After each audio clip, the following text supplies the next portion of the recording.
तो आप सभी साधकों को स्वामी जोगेंद्र योगाचार्य की सादर प्रणाम। उम्मीद करता हूं कि ईश्वर कृपा से आप सभी स्वस्थ होंगे, आनंद में होंगे, निरोगी होंगे। तो आज जो विषय हमारा है, तो आप लोग भी हंसेंगे उस विषय को सुन करके, क्योंकि एक भाई ने प्रश्न पूछा कि भाई हमने सुना है कि भाई फल को जितना हम काटेंगे तो उतना ही उसका गुणवत्ता जो है वो कम होती जाती है।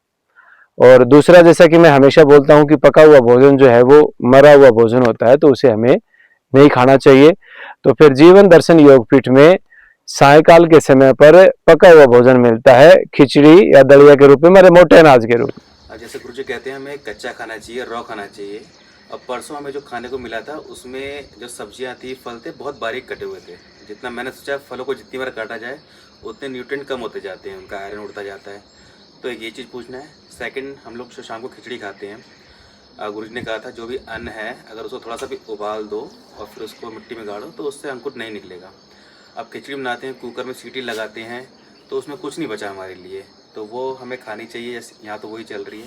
तो एक ये क्वेश्चन है। तो बहुत अच्छा प्रश्न है भाई का, और प्रयास करेंगे कि हम उनको संतुष्ट कर पाए। तो प्रिय बंधु, जैसा कि हम हमेशा इस बात की चर्चा करते हैं कि हम सब के लिए जो भोजन बना है वो कच्चा भोजन ही बना है, पका हुआ भोजन हमारे लिए नहीं है।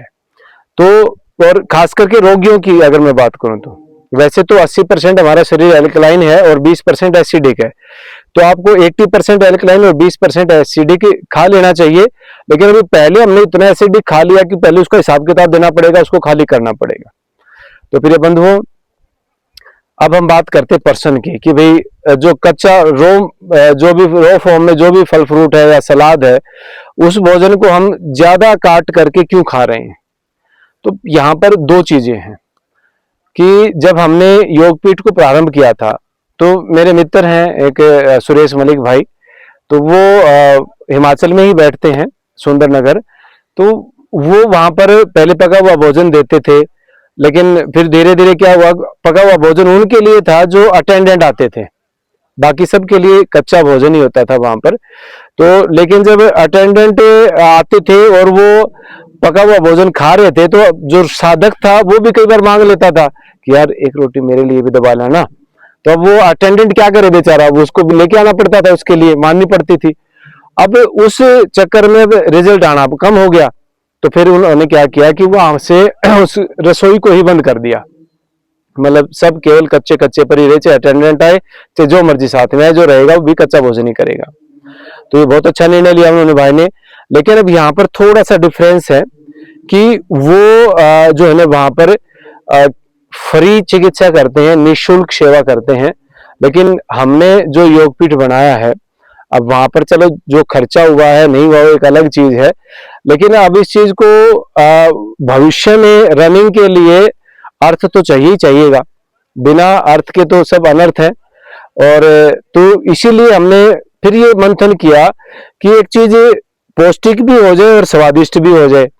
तो दोनों ही काम यदि वहां पर हो जाएं तो उसमें थोड़े बहुत नो डाउट कि वो ज्यादा अगर वो कटेगा तो उसमें से फिर उसकी गुणवत्ता कम होगी। लेकिन अगर हम साबुत का साबुत फल अगर सबको रोजाना दे दें तो वो मन भर जाएगा, वो 2 दिन 4 दिन रहेंगे और फिर गालियां दे करके यहाँ से निकल जाएंगे। तो इसीलिए वो पौष्टिकता के साथ साथ उसको स्वादिष्ट भी बनाना पड़ रहा है, भी स्वादिष्ट भी हो और आपके लिए स्वास्थ्यवर्धक भी हो। हाँ, 10, 20, 30% उसके गुण जरूर कम हो रहे हैं। इसमें मैं भी भाई से सहमत हूँ जिन्होंने प्रश्न किया कि उसके गुण तो निश्चित रूप से कम हो रहे हैं। लेकिन घर के लिए जब हम आगे के लिए बताते हैं, क्योंकि हमारे पास तो लोग भाई सालों साल तो रहते नहीं है, कोई 5 दिन के लिए आया, कोई 7 दिन के लिए आया, कोई 10 दिन के लिए आया। उसके बाद जब आप घर में रूटीन फॉलो करो तो आप उसको जितना आप दांतों से चबा करके खाएंगे उतना गुण जो है ना उसका ज्यादा आपको मिलेगा। इसमें कोई दो राय नहीं है, ये 100% सत्य है कि बिना काटे आप दांतों से चबा करके जितना भोजन करेंगे, माने फलाहार खाएंगे, वो उतनी ही गुणवत्ता उसकी आपको ज्यादा मिलेगी।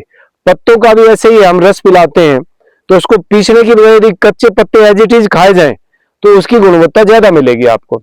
लेकिन समस्या वही आती है कि बार बार उन चीजों को यदि पत्ते चबा करके खिलाएंगे, लोग कहेंगे हमें तो बकरी बना दिया, यहाँ पर वो कर दिया। तो हमें अपना आश्रम मतलब योगपीठ भी चलाना है और साधकों को स्वास्थ्य का लाभ भी देना है। इसीलिए हम लोग उस कच्चे भोजन को थोड़ा स्वादिष्ट रूप में बना करके उसमें काली मिर्च वगैरह या आपका लौंग, इलायची धनिया वगैरह वो सब उसमें अपना जो कच्चा मसाला होता है रसोइयों में माताओं को पता होता है, वो सब उसमें डाल करके उसको और स्वादिष्ट बना करके हम लोग उसको भोजन के लिए देते हैं। अब बात है पके हुए भोजन की। तो जैसा कि मैंने पहले आपसे कहा था कि हमारा शरीर 80% एल्कलाइन है, 20% एसिडिक है। तो उस एसिडिक भोजन में आप मोटा अनाज, योगपीठ में ना तो आटा है ना तवा है, रोटी कभी नहीं बनाते हम लोग यहाँ पर। हाँ, एक टाइम पर खिचड़ी दलिया देते हैं और उसी के सहारे साधक टीका रहता है कि भाई शाम को खिचड़ी मिलेगी आज। तो उसमें क्या होता है कि जो आटा होता है वो आपके हाथ पर चिपकता है, लेकिन जो मोटा अनाज है वो आपके हाथ पर चिपकता नहीं है।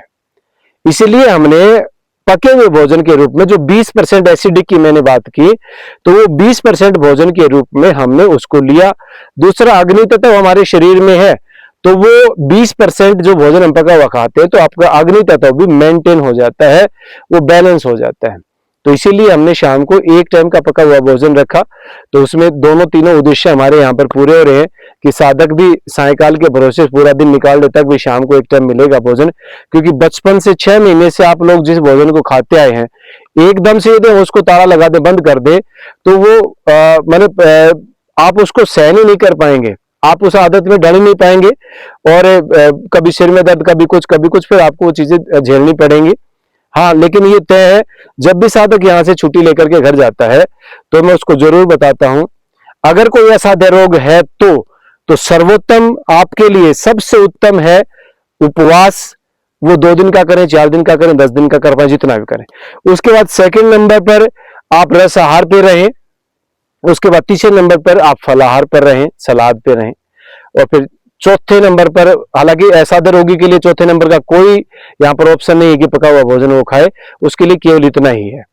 और लेकिन जो सामान्य रोग है, जिनको शुगर वगैरह, बीपी वगैरह है, तो वो अपना सारा दिन कच्चा भोजन खाएं, शाम को एक टाइम पर पका हुआ भोजन खाएं, लेकिन उसमें भी मोटा अनाज आप प्रयोग करेंगे तो आपको जीवन भर रोग नहीं आएगा। क्योंकि आटे के लिए मना करते हैं, क्योंकि आटा चिपकता है, और उसमें भी खास करके गेहूं के आटे के लिए। तो मैं उम्मीद करूंगा कि हमारे भाई जिन्होंने प्रश्न किया वो संतुष्ट होंगे इस चीज से। और बाकी फिर भी सेटिस्फेक्शन ना हो तो आप बैठ करके बात करेंगे, या फोन करके आप बात कर ले, प्रश्न दोबारा भी पूछ सकते हैं। आप सबका बहुत बहुत आभार, दिल से धन्यवाद। और भी किसी साधक का कोई प्रश्न हो तो निश्चित रूप से कमेंट करके पूछिए, प्रयास करेंगे कि हम आपकी शंका का समाधान कर पाए। आपका बहुत बहुत आभार, धन्यवाद।